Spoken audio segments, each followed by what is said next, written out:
আমি তোমাদের এই বিশাল অবদানকে আমি স্মরণ করি, যারা জড়িত হয়েছিলেন। এই জন্য আজকে দেশ একটা নিরাপদ জায়গায় এসেছে। তোমাদের যে অবদান, এই অবদান দেশ জাতি শ্রদ্ধা ভরে স্মরণ রাখবে। তোমরা সুন্দরভাবে এই সেনা প্রশিক্ষণ গ্রহণ করছো এবং আমি আশা করব যে তোমরা ভালোভাবে প্রশিক্ষণ নেবে। দেশ এবং জাতির ক্রান্তিকালে তোমাদের যেই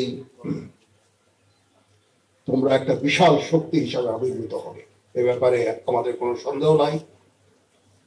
এখন পর্যন্ত 23,000-এর মতো সদস্য, এটাকে আরো বৃদ্ধি করতে হবে। এই ছাত্র সমাজের শৃঙ্খলা, কর্তব্যবোধ, ন্যায় নিষ্ঠা ইত্যাদি এই জিনিসগুলো অনেক উন্নতি করা সম্ভব হবে এবং দেশের যে কোনো ক্রান্তির লগ্নে তোমরা একটা বিশাল শক্তি হিসাবে আবির্ভূত হবে।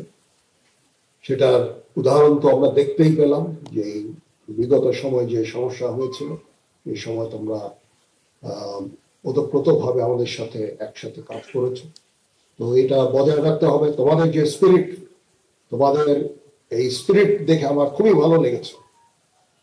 আমি ডিজি এবং তোমাদের বিএনসিসি সকল অফিসার এবং অন্যান্য যারা আছেন, প্রফেসর আন্ডার অফিসার এবং টিচার আন্ডার অফিসার এবং ক্যাডেট, তোমরা যারা আছো সকলকে আমি অভিনন্দন জানাচ্ছি এবং আমি আশা করব যে তোমরা উত্তরোত্তর তোমাদের সংগঠনকে আরো সুসংগঠিত করবে, আরো ভালোভাবে প্রশিক্ষণ নিবে এবং দেশ এবং জাতির প্রয়োজনে নিজেকে আত্মনিয়োগ করবে। বিভিন্ন জায়গায় ক্যাম্পিং, লেবুর সুঘ্রাণ আরো বেশি, ত্বকের যত্ন আরো বেশি, চলে আরো বেশি। আপনার পকেটে কি বিদেশি না বাংলাদেশি? ক্যাম্পিং হয় আমরা যখন এক্সারসাইজ করি, তোমরা তোমাদের স্পিরিট বজায় রাখবে। বন্যার সময় তোমরা, যেটা মনে আছে, বন্যার সময়ও তোমরা অত্যন্ত ভালো কাজ করেছো।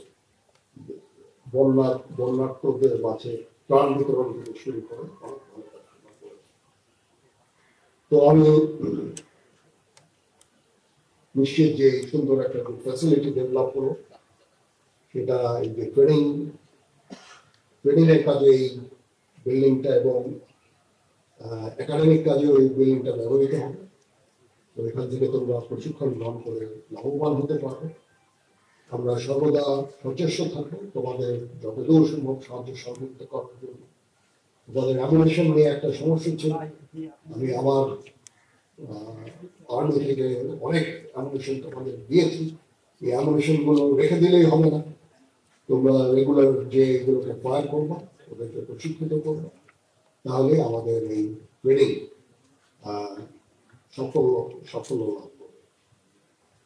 সকলকে আবার ধন্যবাদ জানাচ্ছি এবং আমাকে এখানে যে ভবন উদ্বোধন করার জন্য আমন্ত্রণ করেছে, এই জন্য তোমাদের সকলকে ধন্যবাদ জানাচ্ছি এবং আন্তরিক কৃতজ্ঞতা জ্ঞাপন করছি। মহান আল্লাহ তাআলা আমাদের সকলের সহায় হন। আল্লাহ হাফেজ।